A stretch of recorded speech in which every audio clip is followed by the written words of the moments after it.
그리스도 이름으로 하나님 말씀 증거하겠습니다. 하나님의 말씀 먼저 찾아서 공독하겠습니다. 마태복음 6장 25절부터 34절까지 말씀을 먼저 읽겠습니다. 마태복음 6장 25절부터 공독하겠습니다. 그러므로 내가 너희에게 이르노니 목숨을 위하여 무엇을 먹을까? 무엇을 마실까? 몸을 위하여 무엇을 입을까? 염려하지 말라. 목숨이 음식보다 중하지 아니하며 몸이 의복보다 중하지 아니하며 공중의 새를 보라. 심지도 않고 거두지도 않고 창고에 모아 들이지도 아니하되 너희 천부께서 기르시느냐? 너희는 이것들보다 귀하지 아니하냐? 너희 중에 누가 염려함으로 키를 한 자나 더할 수 있느냐? 28절. 또 너희가 어찌 의복을 위하여 염려하느냐? 들의 백합화가 어떻게 자라는가 생각하여 보라. 수고도 아니하고 길쌈도 아니하느니라. 그러나 내가 너희에게 말하노니 솔로몬의 모든 영광으로 입은 것이 이 꽃 하나만 갖지 못하느니라. 30절. 오늘 있다가 내일 아궁이에 던지는 들풀도 하나님이 이렇게 입히시거든 하물며 내일까 보냐 믿음이 적은 자다. 그러므로 염려하여 이르기를 무엇을 먹을까 무엇을 마실까 무엇을 입을까 하지 말라. 이는 다 이방인들이 구하는 것이라. 너희 천부께서 이 모든 것이 너희에게 있어야 할 줄을 아시느니라. 33절 우리 같이 읽어보겠습니다. 너희는 먼저 그의 나라와 그의 의를 구하라. 그리하면 이 모든 것을 너희에게 더하시리라. 34절도 읽겠습니다. 그러므로 내일을 위하여 염려하지 말라. 내일 일을 내일 염려할 것이요 한날 괴로움은 그날에 족하니라. 그 나라가 한시도 하루도 평안한 날이 없을 정도로 참 어렵고 힘든 시절을 우리가 살고 있습니다. 제가 지금 안산에서 하나님 일을 하고 있는데요. 안산은 여러분 아시다시피 불과 얼마 전에 세월호 대참사로 인해서 고통받고 상처받은 많은 사람들이 있는 곳입니다. 제가 언젠가 택시를 타고 이제 어디를 가는데 운전기사분한테 물었습니다. 요즘 어떠시냐고. 그러니까 지금도 마찬가지라고 굉장히 지금 고통받고 상처받는 사람들이 많고 또 아주 그 불경기가 심하다고 그런 얘기를 들었습니다. 제가 그 무렵에 그 사고가 한창 일어나가지고 그 황금의 시간 그때 골든타임을 이제 뭐 얼마 남겨놓지 않고 막 신문이나 TV 뉴스나 그 기사가 계속 나오고 할 때 제가 그 무렵에 어느 날 아침에 아침 종합신문을 보는데 대문짝만 하게 큰 사진이 하나 실렸는데 그 사진이 참 너무나 가슴을 아프게 했습니다. 어떤 아이의 어머니가 목포를 등에다 둘러쓰고 그 먼 바다를 그 칠흑같이 어두운 밤바다를 하염없이 바라보면서 눈물을 지으면서 제발 사람만 있어다오, 제발 사람만 있어다오, 그런 애끓는 심정으로 바라보는 그것을 카메라 앵글로 잡아가지고 신문의 그 일면에 대문짝을 실어놓은 그런 모습을 보고 저도 가슴을 전했습니다. 그리고 TV 뉴스에서 울부짖는 그 부모들 그리고 가족 친지들 또 친구들의 그 울음소리 그 비탄 이런 모습을 보면서 정말 저도 막 눈물도 흘리고 그랬던 기억이 납니다. 그리고 그 부모 입장에 들어가 생각해 보니까 정말 그 아이가 그 어두운 그 밤바다에 저 칠같이 어두운 저 깊은 바닷속에서 물은 차오고 산소는 점점 떨어져 오고 숨은 막혀오고 정말 말로 다 할 수 없는 그 공포 그리고 정말 뭘로 표현할 수 없는 절망감 이 속에서 죽어가는 그 어린 그 영혼들을 생각해 볼 때 정말 숨이 막히는 것을 저도 느낄 수가 있었습니다. 그것을 통해서 우리나라 많은 국민들뿐만 아니라 어린 자녀들을 둔 부모들이 대우각선하는 계기가 됐다는 것입니다. 그게 뭐냐면 또 우리 아이들에게 우리가 정말로 소중한 무엇인가를 기대했어야 되는데, 가르쳤어야 되는데, 그러지 못하고 그냥 세상적인 어떤 그 성공 또는 출세, 먹고 사는 그런 것을 더 잘 확보하도록 하기 위해서 애들에게 막 공부해라, 공부해서 남주냐, 그리고 그냥 닥달하면서 여러 가지 애들을 힘들게 했던 그런 것들을 많이 반성하게 됐다는 것입니다. 그리고 아이들이 살아있는 것만으로도, 그리고 건강하게 잘 자라는 것만으로도 정말 감사하다는 거, 이것을 절실하게 느꼈다는 거예요. 어디 그분들 뿐이겠습니까? 사실 그것은 그분들만의 문제가 아닙니다. 그 밤바다에서 울부짖고 했던 그런 사람들도 결국 언젠가는 이 세상을 떠나야 할 때가 반드시 오게 되어 있습니다. 죽음이라는 문제는 어떤 특정한 사람에게만 해당되는 것이 아닙니다. 우리 모두의 문제입니다. 그래서 가장 중요한 것이 뭔가? 바로 생명에 관한 문제라는 거예요. 생명. 주님께서도 말씀하셨습니다. 사람이 만일 원천을 갖고도 자기 목숨을 잃으면 무슨 유익이 있겠느냐? 사람이 무엇을 가지고 자기 목숨과 바꿀 수 있겠느냐? 마태복음 16장 26절에 있는 말씀입니다. 정말 소중한 것이 뭔가? 바로 생명이라는 겁니다. 그 생명도 불과 100년도 목사는 그런 이 세상에서 육신의 생명이 아니라 바로 영원한 생명에 관한 문제를 우리 주님께서 말씀하신 겁니다. 그래서 오늘 우리에게 주신 말씀도 우리가 다 잘 아는 말씀입니다. 하지만 가장 기본적이고 그러면서도 가장 근본적인 문제를 우리에게 말씀하고 있습니다. 우리가 세상을 살면서 사람들이 다 공통적으로 걱정하고 근심하는 문제가 뭘까요? 그리고 관심을 가지는 문제가 뭐겠습니까? 바로 먹고 사는 문제, 이것이 첫 번째가 아니겠습니까? 그리고 먹고 사는 문제뿐만 아니라 사람답게 사는 것, 남들에게 인정받고 자기 존재감을 확인하면서 사는 것, 즉 명예에 관한 문제라고 할 수 있겠습니다. 이것을 주님께서 지금 말씀하고 있습니다. 첫째, 무엇을 먹을까? 무엇을 마실까? 무엇을 입을까? 염려하지 마라. 이거 먹고 사는 문제를 지금 말하는 겁니다. 오늘 지금 말씀을 보게 되면 염려하지 말라는 말씀이 총 4번이나 나오네요. 4번이나 나와요. 그러니까 사실 말은 다 안 해도 먹고 사는 문제 가지고 많이 걱정들 하지 않습니까? 그래도 지금 내 직장도 있는데요, 집도 있는데요. 그렇지만 말이에요. 사실은 부모는 그렇다 치더라도 자식들도 먹고 사는 문제는 또 어떡합니까? 이거 다 걱정하는 거 아닙니까? 관심 갖고 있잖아요. 염려하고 있지 않습니까? 그런데 여기 주님께서 말씀하고 있습니다. 목숨을 위하여 무엇을 먹을까? 무엇을 마실까? 몸을 위하여 무엇을 입을까? 염려하지 마라. 목숨이 음식보다 더 중요한 것이 아니냐? 몸이 의복보다 중요하지 않느냐? 이건 아주 그냥 상식적인 말씀입니다. 이거 모르는 사람이 누가 있겠냐? 목숨이 음식보다 중요하고 몸이 의복보다 중요하다. 이걸 모르는 사람이 누가 있냐? 그런데 지금 주님께서 왜 이 말씀을 하셨냐는 겁니다. 하나님이 모든 사람들에게 생명을 주신 겁니다. 그걸 목숨이라고 지금 말하고 있습니다. 하나님이 생명을 줘가지고 이 세상에 내보냈다면 생명을 주신 하나님이 그 먹을 것을 주시지 않겠냐 이 말입니다. 하나님이 또 우리 인간에게 몸을 주셨다면 그 몸을 가릴 수 있는 이 옷을 주시지 않겠냐 이 말입니다.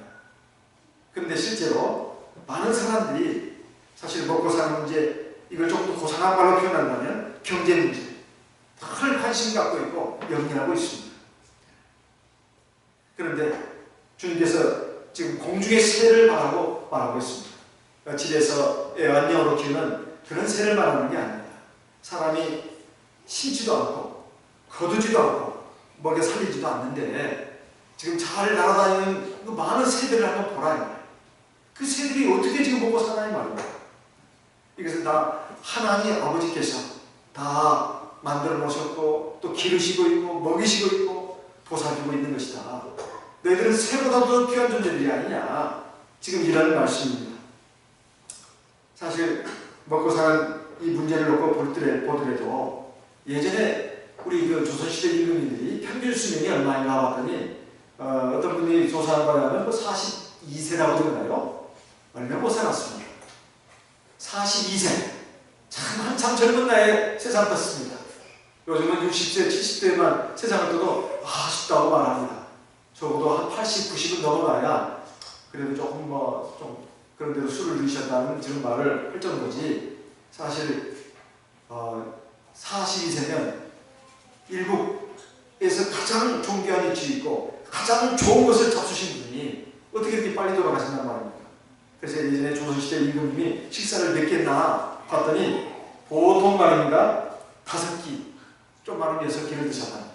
그것도 전국 각지에서 올라온 온갖 좋은 산물을 다 드셨지 않겠습니까? 영광물비라든가 뭐 상주 꽃감이라든가 예를 들면 대구 안동 사과라든가 말이요. 또 뭐 저 목포의 낙지라든가 여러 가지 막 좋은 것들 다 드셨을 거 아니에요. 근데 너무 많이 드신 겁니다. 또 부인이 너무 많았어요. 그러니까 빨리 돌아가신 겁니다. 영조 대왕만이 뭐 거의 80 이쪽 안쪽 저쪽으로 오래 장수하신 분인데 원래 무술인 출신의 아들로서 왕위를 이제 갖게 된 분이라 그 근검절약에 몸이 배가지고 굉장히 소식을 했답니다. 적게 먹다 보니까 아주 이렇게 건강을 하게 됐고 자손들에게도 소식하라고 이렇게 유언으로 남겼다고 이런 말이 있는데 그래서 오늘날 보게 되면 옛날에 임금님보다도 더 지금 잘 먹는 시대를 우리가 살고 있습니다. 그런데 우리가 먹고 사는 문제에 대해서 늘 염려를 한다는 말이에요. 경제 문제는 지금 오늘날만 문제가 되는 게 아닙니다. 10년 전에도, 20년 전에도, 30년 전에도, 100년 전에도 문제가 됐었고 앞으로도 계속 문제가 될 겁니다. 그런데 우리는 항상 이 먹고 사는 문제에 대해서 걱정을 한다. 이것이 우리 자녀들의 뭐 교육 문제라든가 또 진로 문제 또는 취직 문제 여러 가지와 결부가 되어 있습니다. 지금 직장 생활하고 있는 분들, 사업하고 있는 분들도 다 직간접적으로 영향이 있는 문제들입니다. 그런데도 우리는 이런 문제를 놓고 걱정을 한다. 그런데 주님께서는 말씀하십니다. 먼저 하나님의 나라와 하나님의 의를 구해라. 그러면 이 모든 것을 너에게 더하실 것이다. 그 말씀 전에 뭐라고 말씀하셨냐면 믿음이 적은 자라 이렇게 말씀하셨습니다. 31절에 그러므로 염려하여 믿음이 적기 때문에 염려한다는 겁니다. 사실은 물질적인 것 때문에 세상적인 것 때문에 우리가 걱정하고 근심하고 있지만은 하나님의 백성들은 그 염려의 그 본질이 염려의 그 진짜 원인이 그런 그 외부적인 것들, 물질적인 것들의 핵심 원인이 있는 것이 아니고 신앙 부족이라는 거예요. 왜 그런가? 세상 사람들은 말입니다. 하나님도 없고 내세도 없습니다. 하나님도 믿지도 않고 세상이 전부인 알고 살아가는 세상 사람들에게는 좀 유식한 말로 해서 실존적인 불안이라는 게 있습니다. 실존적인 불안이라는 게 있어요. 사람이 죽으면 어디로 가는지 몰라요.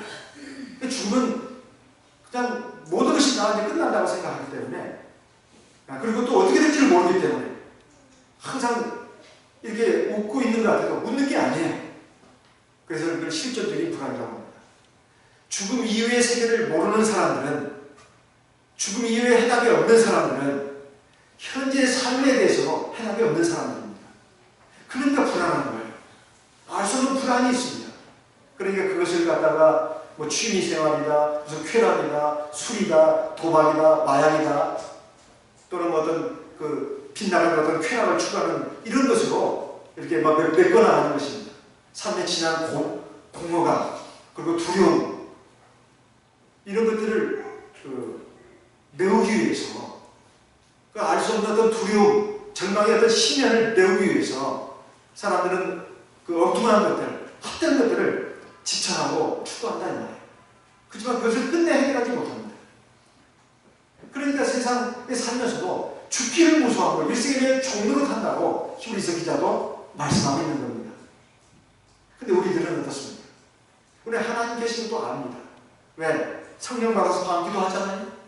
사도행전 2장, 3장, 4장에 보면 사도들이 각국에서 모인 그 순례객들한테, 유대인들한테 예수가 바로 참 하나님이다, 그리고 우리의 구주라고 하는 것을 증거하는 데 있어서 첫째 성령을 가지고 얘기했습니다. 사도행전 2장에 보면 너희 보고 듣는 이것을 부어주셨다. 그래서 예수님 지금 죽었다가 살아나셨고 하늘로 올라가셨다. 너희 보고 듣는 이 성령이 그냥 온 것이 아니다. 그래서 예수를 증거했습니다. 그리고 성전 미문에서 날 때부터 안전병으로 구걸하던 사람, 그를 일으키면서 지금 예수가 살아가지고 예수 믿는 그 믿음이 이 사람을 낫게 했다. 성령과 기적, 하나님의 능력에서 나온 그 기적을 가지고 하나님 살아계심을 충전했습니다. 저와 여러분, 짧게는 몇 달, 길게는 몇십 년을 우리 하나님의 몸된 참교회에서 신앙생활을 했습니다. 자기가 직접 혹은 간접적으로 겪은 하나님의 살아계신 역사가 얼마나 많습니다. 그런데도 우리가 세상을 살면서 염려하고 근심한다. 염려하고 근심 안 할 때가 그래도 좀 있는 데가 있느냐? 그래도 신앙이라는 모습을 할 때가 예배드릴 때, 그리고 기도할 때입니다. 그런데 그때 앉아서도 그냥 그 걱정하는 분들도 물론 있습니다.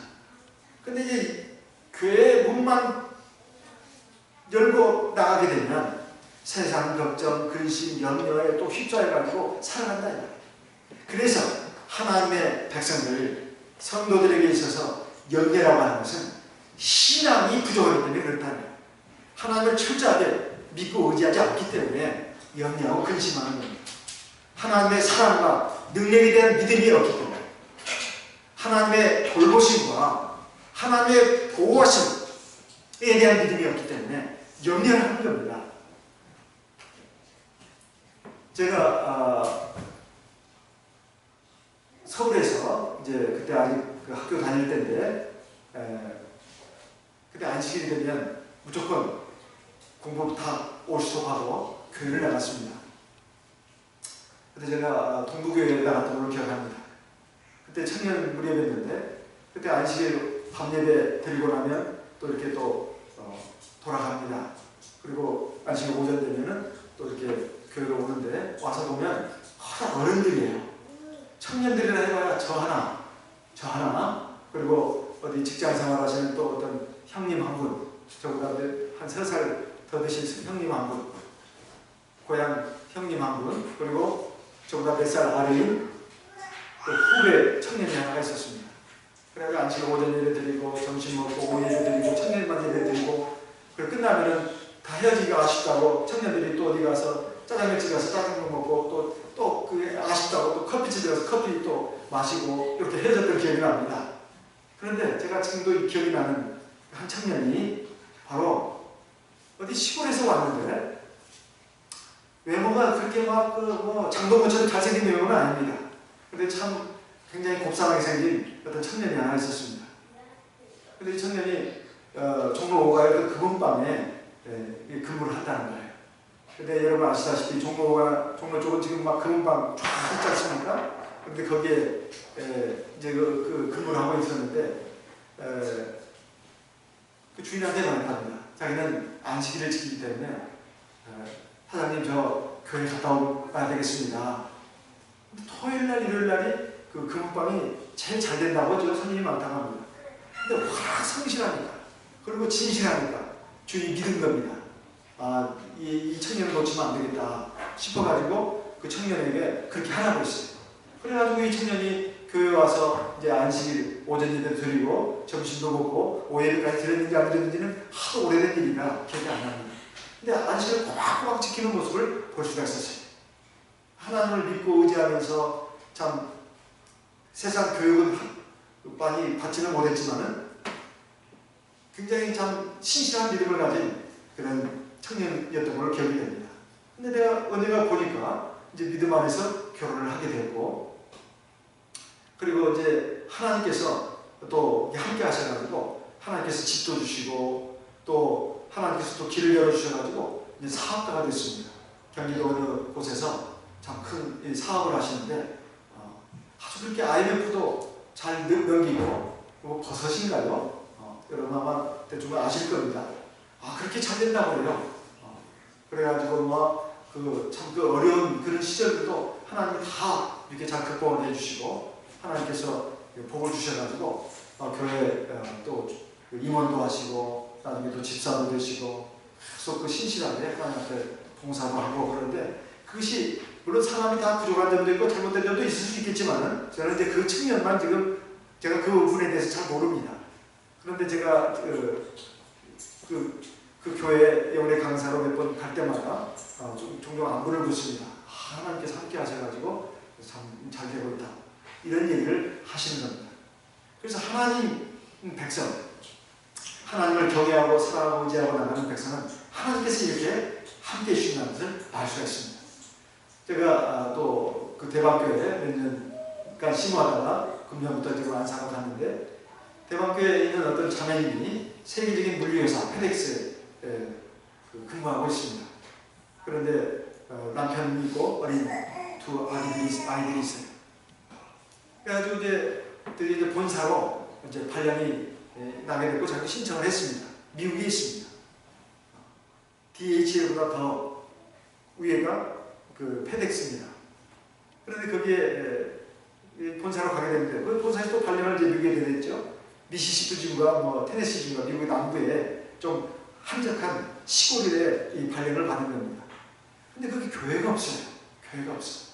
그래서 할 수 없이 대방교회 인터넷 그 설교를 계속 들으면서 자기 남편과 아이들 같이 예배를 안식일마다 드렸습니다.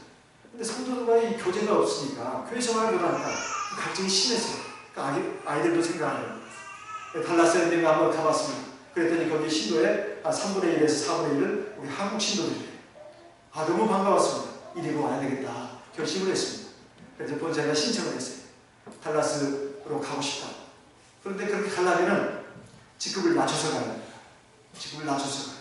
봉급도 줄어듭니다. 직위도 낮아집니다. 그런데도 신앙생활, 교회 생활을 하기 위해서 그렇게 신청서를 냈습니다. 그 소망대로 그렇게 됐습니다. 그런데 말입니다. 이제 그 본사에서 전체적인 인원을 이제 구조조정하는 이런 일이 이제 생기게 됐습니다. 상당수 많은 사람들이 구조조정을 당했는데 우리 자매님은 거기에 들어가지 않았습니다. 그뿐만이 아닙니다. 하나님께서 다시 그 직위를 또 높여주셨습니다. 그래가지고 예전에 그 직위를 다시 회복을 했습니다. 제가 이런 것을 보면서 참 하나님께서 하나님의 나라와 의를 구하면서 가는 백성들은 반드시 함께 하시고 지켜주신다는 것을 우리가 알 수가 있습니다. 이런 간증들은 셀 수가 없습니다. 예배 시간이고 영원의 요간에 간증으로 하려고 하면 간증만으로도 부족할 정도입니다. 우리 이렇게 하나님의 말씀이 현실 생활 속에서 믿음을 가진 하나님의 백성들에 의해서 증명이 되고 성취가 되는 그 모습을 보면서 우리는 그것을 하나의 나에게 주는 또한 하나님의 그 격려로 받아야 합니다. 뿐만이 아닙니다. 여기 주님께서 또 말씀하셨습니다. 너희가 어찌 의복을 위하여 염려하느냐. 들의 백합화가 어떻게 자라느냐 생각을 해보라. 이 들의 백합화 전에 공중의 새를 말했는데 사실 공중의 새도 하나님이 말합니다. 생명도 주셨죠. 그리고 날아다닐 수 있는 날개도 주셨죠. 그리고 먹이를 찾을 수 있는 눈도 주셨습니다. 그리고 먹이를 발견했을 때 움켜잡을 수 있는 그 발톱도 주셨다니. 사람도 마찬가지입니다. 하나님께서 우리에게 생명도 주셨을 뿐만 아니라 이스라엘이랑 던져놓고 알아서 해라 하신 것이 아닙니다. 사람 각자에게 다 두뇌도 주시고 지혜도 주시고 재주도 주시고 돈 벌 수 있는 능력도 주시고 심지어는 돈을 벌 수 있는 여건과 환경도 하나님이 허락을 하셨기 때문에 우리가 지금 이렇게 먹고 사는 것입니다. 우리가 그것을 알아야 되겠습니다. 사실 그렇다 하더라도 사람이 먹고 사는 거 이것이 몇십 년 동안 하는 것입니다. 몇십 년 동안. 이제 때가 되면 노쇠하고 그리고 병들고 또 육체의 생을 마감해야 될 때가 옵니다. 그러나 오늘 그것을 끝나는 건 아니지 않습니까? 그 육체의 죽음을 향해서 우리가 다 나아가고 있는데 그것이 우리 삶의 목적지고 종착지는 아니지 않습니까? 우리의 소망은 영원한 하나님 나라 아버지 집이 아니겠습니까? 그렇다면 우리의 삶의 목적을 갖다가 먹고 사는 데만 두어서는 안 됩니다. 그리고 오늘 또 두 번째로 하신 말씀이 들의 백합화를 뭐라고 했습니다. 이것은 옷을 가지고 한 말입니다. 28절에 보면 또 너희가 어찌 의복을 위하여 염려하느냐. 들의 백합화가 어떻게 자라는가 생각하여 봐라. 수고도 아니하고 길쌈도 아니합니다. 왜 옷 얘기를 했을까요? 세상에 뭐 꾀복장으로 사는 사람이 있습니까? 이 옷이라고 하는 것은 옛날부터 뭐 추위, 더위 이것을 가려주는 또는 수치를 가려주는 이런 역할을 했습니다. 근데 오늘날 옷이 그런 기능 말고 또 중요한 뭐가 있습니다. 옛날부터 지금까지 그 사람의 신분을 나타내는 겁니다. 옷은 그 사람의 신분을 나타내는 거죠. 옷차림새를 보면 그 사람이 어떤 사람인가 알 수가 있다. 요즘 우리가 전철을 타거나 버스를 타거나 길 가면서 사람들에게 옷 입는 걸 보면 알 수가 없습니다. 하도 옷들을 잘 입으니까 옷만 가지고 지금 신분을 판단할 수가 없어요. 근데 옛날에는 옷이 그 사람의 신분을 그리고 빈부귀천을 알 수 있는 하나의 척도였습니다. 그럼 도대체 이 옷이 뭘까요? 왜 들의 백합화를 지금 얘기하고 있습니까? 들의 백합화는 꽃인데요. 누가 수고도 않고 길쌈도 아니한다. 이걸 누가 모릅니까? 근데 그 다음 말씀이 중요한 말씀입니다. 29절에 보게 되면 그러나 내가 너에게 말하노니 솔로몬의 모든 영광으로도 입은 것이 이 꽃 하나만 갖지 못하느니라. 솔로몬의 영광과 들의 백합화의 그 아름다움을 비교를 하고 있습니다. 사람이 먹고 사는 문제가 가장 기본적이고 가장 첫째된 문제라고 한다 하더라도 사람이 먹고 사는 문제 해결된다고 해서 만족하는 게 아닙니다. 사람답게 사는 것. 그리고 되도록이면 사람들에게 인정받고 칭찬받고 박수받고 또 주목을 받고 사는 것을 다 원한다 이 말이에요. 이건 명예에 관한 문제입니다. 사람에게는 기본적으로 명예 본능이 있어요. 그거 없는 사람 없습니다. 심지어 지렁이도 있다 이 말이에요. 지렁이도 밟으면 꿈틀거린다. 무시당하는 거 원치 않는 겁니다. 멸시받는 거 원치 않는다. 사람들은 남들에게 더 주목받고 존경받고 인정받고 칭찬받는 걸 원하지 그냥 소외되고 인정도 못 받고 이거 원치 않습니다.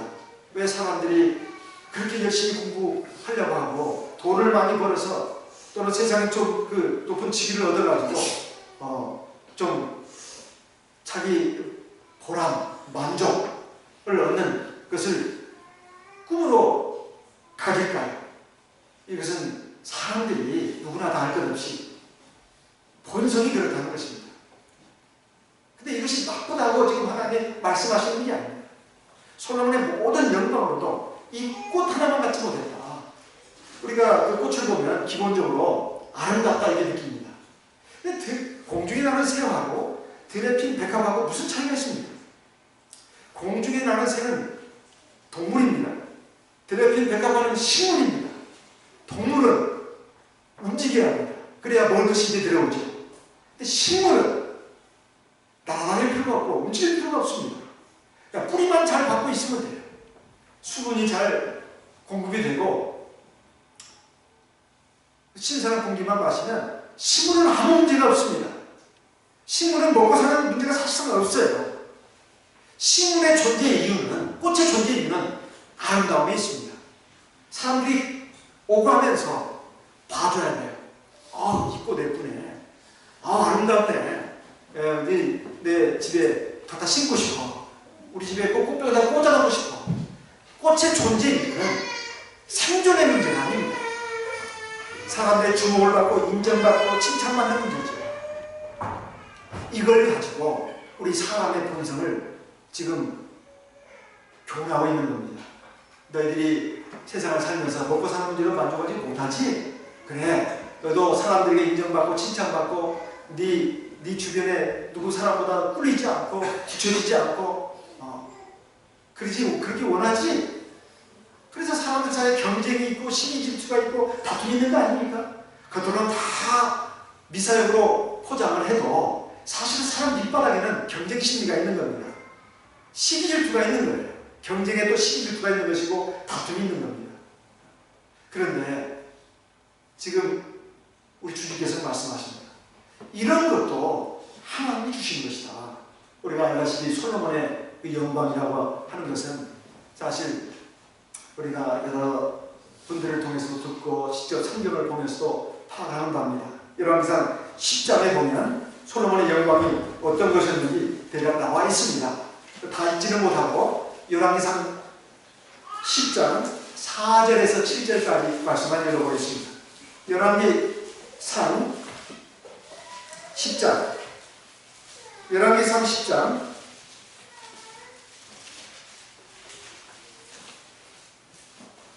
4절부터 7절까지 말씀을 읽겠습니다. 스바 여왕이 솔로몬의 모든 지혜와 그 건축한 궁과 그 산의 식물과 그 신복들의 좌석과 그 신하들의 시립하는 것과 그들의 공복과 술 관원들과 여호와의 전에 올라가는 층계를 보고 정신이 현황하여 6절 왕께 고하되 내가 네 나라에서 당신의 행위와 당신의 지혜에 대하여 들은 소문이 진실하도다.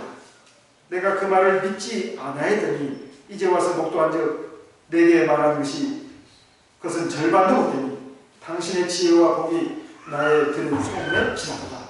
이거 전체 다 읽어보시면 솔로몬이 상하궁에 살고요.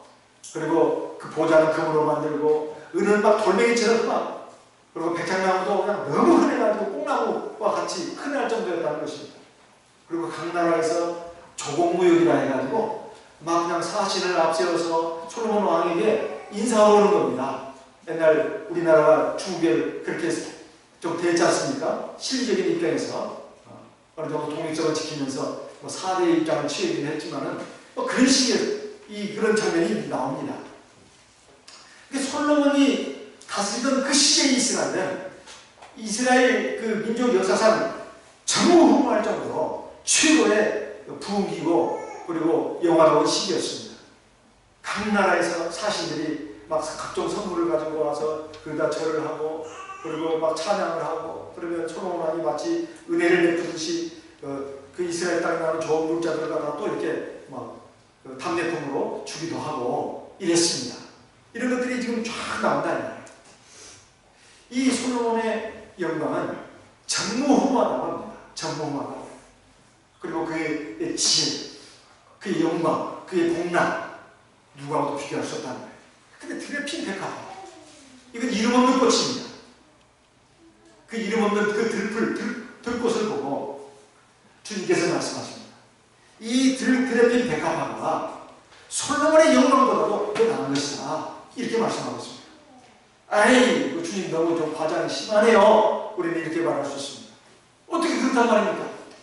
주님이 그렇다면 그런 겁니다. 그런데 그 드레백합화가 말입니다. 중동 지역의 그 들꽃들은 오늘 피었다가 내일 지는 꽃들이 많다고 합니다. 바로 이 드레백합화가 주님이 말씀하신 백합화가 바로 이 꽃을 말한 것이라고 보여집니다. 그럼 오늘 하루 정도 피는 꽃 이게 얼마나 참 안타깝습니까? 꽃이 왜 아름다운가? 어떤 분이 이렇게 말했습니다. 죽기 때문에 아름답다. 죽기 때문에. 조화는 아름답지 않다고 합니다. 왜냐하면 그 생명이 없습니다. 꽃이 아름다운 이유는 죽기 때문에 아름답다는 거예요. 우리가 벚꽃 활짝 폈을 때 얼마나 아름답습니까? 조금 있으면 막 눈처럼 막 휘날리지 않습니까? 그때 그 모습도 장관이죠. 아주 화려한 그 광경입니다. 그리고 가을에 이제 아름다운 오색 찬란한 그 단풍이 들고 그것이 막 떨어질 때 그때 우리 다 같이 굉장히 아름답다고 말합니다. 근데 떨어지는 그것이 있기 때문에 다 그것을 아쉬워하면서 그 아름다움을 느끼는 겁니다. 그런데 주님께서 드레핀 백합화가 솔로몬의 영광보다도 더 나은 것이라고 이렇게 말하고 있습니다. 사실 사람이라고 하는 것은 다 세상을 살면서 다 자기 주체의식을 가지고 그래도 한 번밖에 없는 인생이니까 뭔가 되어봐야지, 뭔가 해봐야지 다 꿈과 야망을 가지고 질주를 합니다. 사실은 이것이 있기 때문에 인생을 사는 것인지도 모릅니다. 꿈도 없고 야망도 없고 열정도 없는 사람이 어떻게 세상을 살겠습니까? 근데 그 자체를 우리 주님께서 잘못했다고 말하는 게 아닙니다. 진정한 명예와 진정한 영광을 추구하는 것이죠. 노벨상 후보로 지금 계속 올라가고 있는 우리나라 어떤 아주 시인이 쓴 그 시가 있는데 아주 짤막한 시인데 제가 그 시를 읽고 아주 감탄을 했습니다. 저는 왜 그 시인이 그렇게 유명한가 몰랐어요. 그런데 저는 그 시 한 편을 보고 그러니까 이렇게 사람들이 참 위대한 시인이라고 하는구나. 그 시 내용은 이런 것입니다. 내려갈 때 보았네. 올라갈 때 보지 못한 듣고 딱 두 줄인가 세 줄밖에 안 됩니다. 내려갈 때 보았네. 올라갈 때 보지 못한 그 꽃. 여기 그 꽃만 갖지 못한다고요. 그러니까 인생도 뭔가 그 태어나가지고 막 그 10대, 20대, 30대, 40대 막 그 앞을 향해서 정상을 향해서 막 다 질주를 합니다. 더 많이 배우고 똑똑해지기 위해서, 그리고 더 멋있고 훌륭한 사람 되기 위해서, 세상에서 많은 사람들이 막 부러워하고 그래서 막 그 갖고 싶어하는 그런 집, 직장, 학벌, 이런 것들을, 명예, 이런 것들을 위해서 막 사람들이 막 그냥 벌떼처럼 막 경쟁하고 다투고 하면서 막 올라간다 이거예요. 인생이라는 것이 올라가는 때만 있는 게 아닙니다. 이제 때가 되면 하산해야 되는 때가 옵니다. 사람이 나이가 50이 넘어가고 60이 넘어가면 이제 사회에서도 세상에서도 이제 은퇴를 해야 합니다. 그리고 실질적으로 육체적인 기능도 떨어집니다. 안 아프던 데가 이제 아프기 시작해요.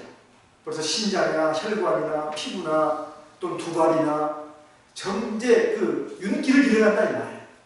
그러면서 그때서야 비로소 죽음의 그림자를 조금씩 의식하게 됩니다. 인생이란 게 죽음이라는 게 오는구나. 그전까지는 막 장례식에도 가고 어디 가도 실감이 안 나요. 남의 얘기에 전부다. 그런데 이제 50이 넘어가고 60이 넘어가고 그러면 죽음의 문제가 남의 문제가 아니라 바로 나의 문제구나. 삶과 죽음은 항상 같이 가는 겁니다. 그래서 그때서야 내가 뭘 위해서 살았지? 내가 앞으로 뭘 위해서 살아야 할 것인가? 정말 어떻게 살아야 후회 없는 인생을 살 것인가? 여기에 대해서 깊은 관심을 갖게 됩니다. 삶에 대해서뿐만 아니라 죽음에 대해서, 죽음을 기점으로 해가지고 삶을 조망하는 그러한 지혜가 생긴다 이 말이에요. 인생에서 가장 소중한 가치가 뭔가, 인생이 정말 추구해야 될 가장 소중한 것은 뭔가, 이것에 대해서 비로소 이제 관심을 갖기 시작한다는 말입니다. 그전에는 몰랐어요. 관심도 없었습니다.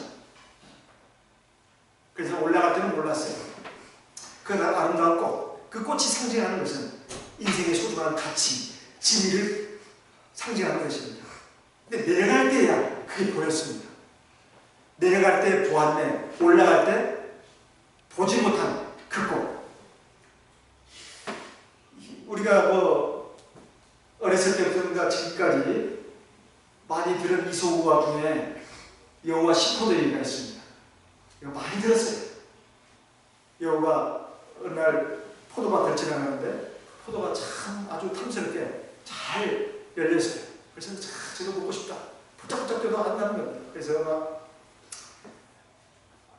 이게 자꾸 올라가려고 막 미끄러지고 그래가지고 가는 사람 말이 저 포도는 신포도야 이렇게 말했다고 합니다. 사실 신포도가 아니죠. 사람이 자기 노력으로 능력으로 안 되는 것에 대한 자기 위로에서 이런 말을 하는 것이다. 이제 그렇게 해석들을 하고 있습니다. 근데 요즘 여호와 신포도 제2편이 나왔다고 합니다. 제2편이 나왔는데 그 내용은 그 여호 말입니다. 못 따먹고 가는 여호가 다시 돌아와서 기어코 포도 줄기를 잡고 올라가서 그것을 손에 잡게 됐다는 겁니다. 그래가지고 먹었대요. 하나를 딱 먹어보니까 그 밑에 이제 많은 여우들이 와서 그 광경을 지켜본 겁니다. 너는 저 그리고 그 포도 맛이 어떠냐? 이제 그 물었는데 그 포도를 이르는 여우가 먹어보니까 말이야 그렇게 시들합니다. 그렇게 시들해.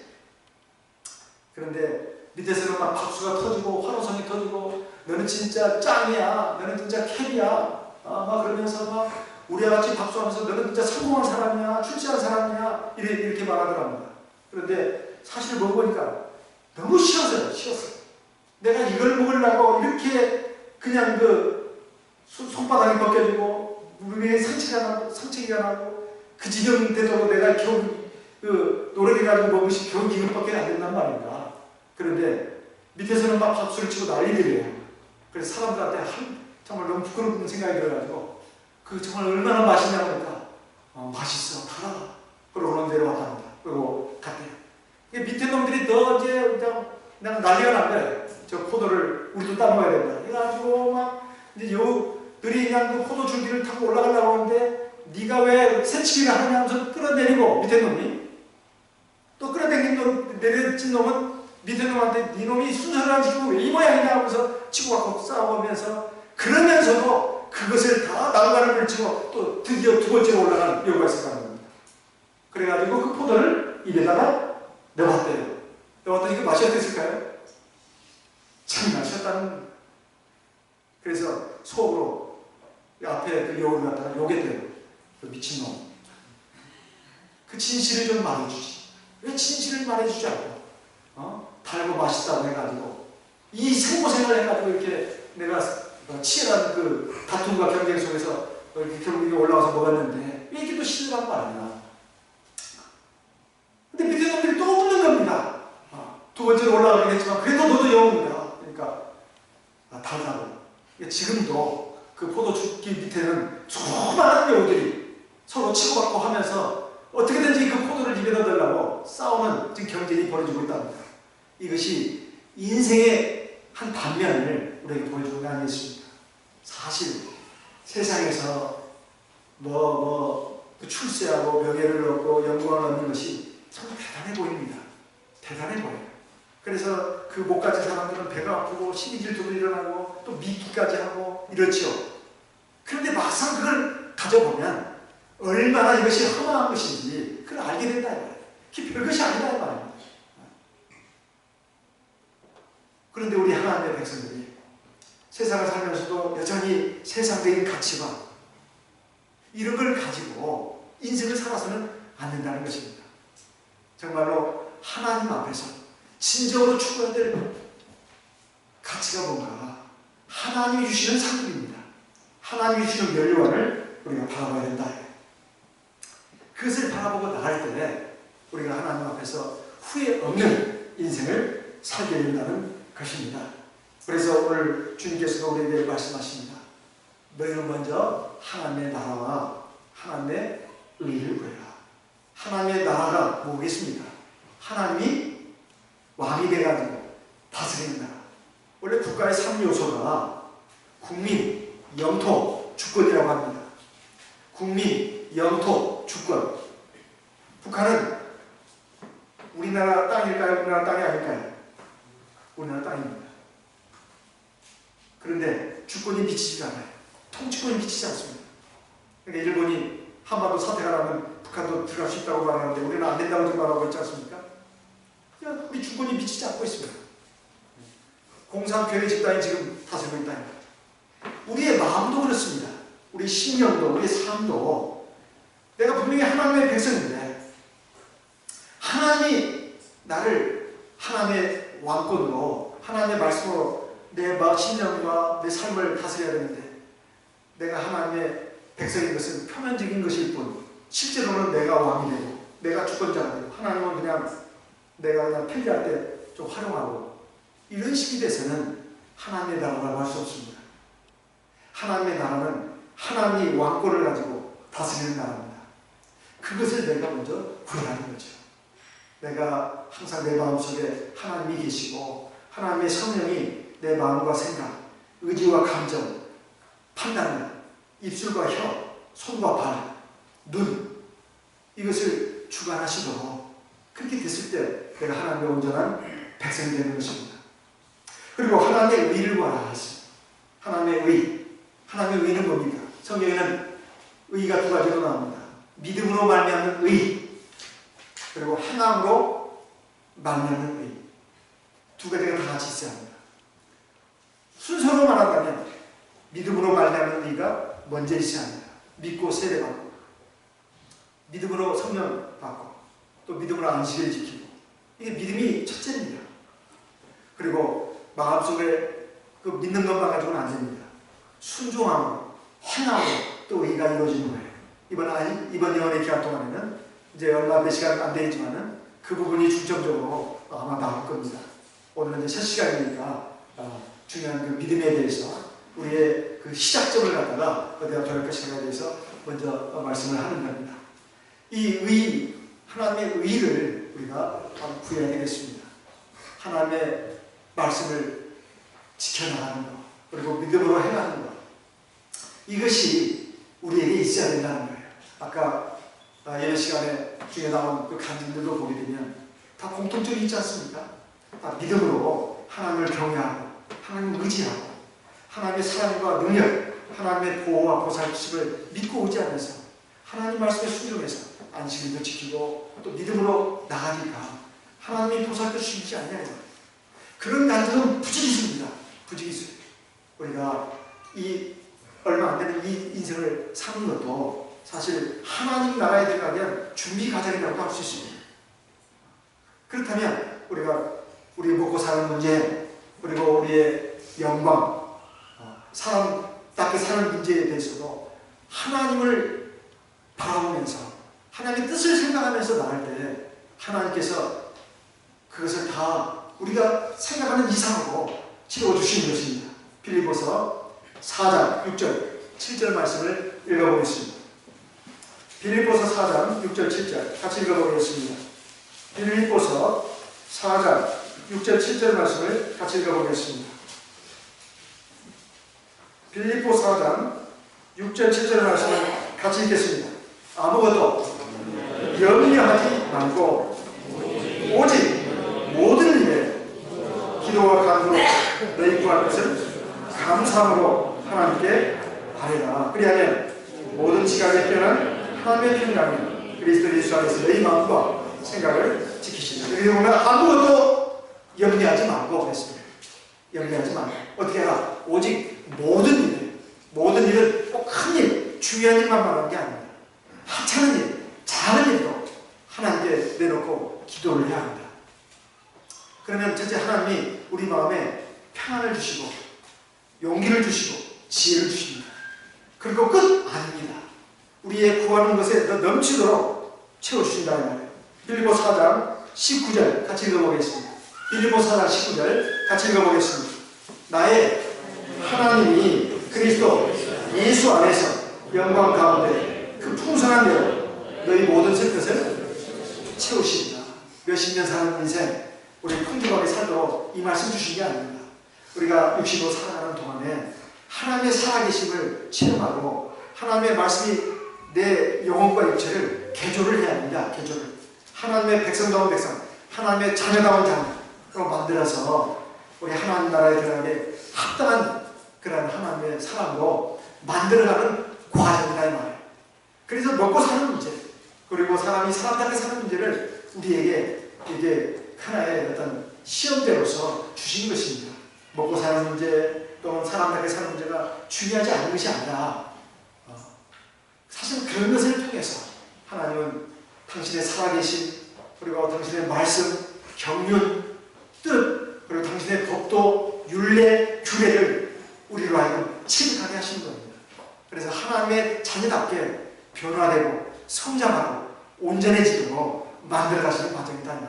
우리는 그런 하나님의 경륜을, 하나님의 역사를 볼 수 있는 영적인 눈을 가져야 되겠습니다. 그렇다면 마음이 편안해집니다. 그것이구나. 인생의 깊은 진리를 깨닫고 나면, 그리고 하나님의 인생을 향한 경륜을 이제 알게 되면 하나님에 대해서 전폭적으로 의지하는 마음이 생기고 경외하는 마음이 생깁니다. 그리고 마음에서 편안을 누리게 돼요. 어떤 어려운 문제가 있더라도 당황하지 않습니다. 당황하지 않고 하나님께 맡기면서 든든하게 나간다는 거예요. 그래서 이것이 하나님의 백성들의 모습입니다. 우리가 들에 또는 산에 나갈 때 경치 예쁘다, 아름답다 이렇게 보지 마시고 앞으로는 저 새를 봐라. 그래, 하나님이 저런 미물도 먹이시고 기르시는데 하물며 너희일까 보냐, 그 말씀을 생각해야 합니다. 그래, 먹고 사는 문제, 내 노후 걱정, 우리 자식들 걱정 하지 말고, 먹는 문제 그거 가지고 하지 말고, 우리 자식들, 나 믿음을 제대로 가졌는가, 하나님 제대로 경외하는가, 그리고 하나님 말씀에 순종을 제대로 하고 있는가, 이것을 가지고 걱정하고 염려를 해야 되겠다, 이렇게 생각은 정답입니다. 그리고 내가 사람들에게 인정 못 받고 존재감도 없고 아무 걱정할 필요 없어요. 사실은 인생은 결론의 장이 아닙니다. 하나님 나라에 가면 다 드러납니다. 누가 진실을 추구합니다. 그리고 누가 참된 가치를 추구하면서 사는가. 그가 역전현상이 많이 벌어질 겁니다. 세상에서는 주목을 받고 인정받고 칭찬을 받고 박수와 환호 속에서 살았는데 하늘나라에 못 들어온 사람도 있을 것이고 들어와서도 저때게 초라한 얼굴로 부끄러워하면서 웅크리고 앉아있는 모습을 보게 될지도 모릅니다. 세상에서는 찬도 부르겠고 주목도 못 받았고 사람들에게 존재감도 없었는데 하나님 보자 바로 가까이에 그래서 하나님의 위로와 주시는 상급과 면류관을 받으면서 큰 영광 가운데 있는 모습을 보는 그 역전현상이 일어날 수 있다는 것입니다. 그래서 우리가 하나님의 백성으로서 추구해야 될 것은 바로 세상의 만물을 통해서 배워야 합니다. 자연도 교과서예요. 세상 만물이 다 사실 하나님이 우리에게 교과서를 주신 겁니다. 거기는 하나님의 신성이 들어있습니다. 그리고 하나님의 교훈이 들어있어요. 소리하는 하나님의 음성이 울려 퍼지고 있습니다. 그것을 들을 수 있는 영적인 귀를 가져야 되고 영적인 눈을 가져야 되겠습니다. 그래서 우리의 믿음입니다. 그리고 그 믿음을 강화시켜주는 것은 하나님의 말씀이고 성령의 역사입니다. 그것을 위해서 저와 여러분 올바른 길로 나아가는 주의 백성 되시길 예수의 이름으로 기원하는 바입니다. 묵도하겠습니다. 할렐루야.